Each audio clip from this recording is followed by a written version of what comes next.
Sisenjabulweni namuhla umntwana wabhuti wethu utowenda umsebenzi wakhe wemshado. Siyabonga lapha umndeni uhlangane wonke lapha ekhaya ngomsebenzi wemnakethu. So sonke simndeni sikhona lapha ekhaya nyalo kusukela sihlangane ngalesithathu.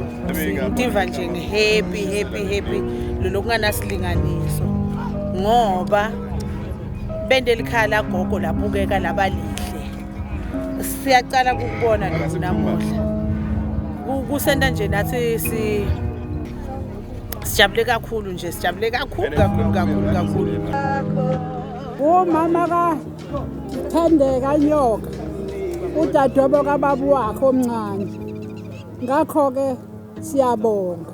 Siyacela sijabulile kakhulu nje endleleni esesikhatsini sakhe esimnandi sokujabula nomndeni yonke ihlangene. Siyabonga kakhulu okwenzile siswele imilomo akazange ezedlale ngaye ukwenze konke okuhle siyabonga nengane nje akukho osingathi sikhala kona siyabonga kakhulu.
Yabusithetho Urigeni Nyoka uyamthanda yini Bheki Shabangu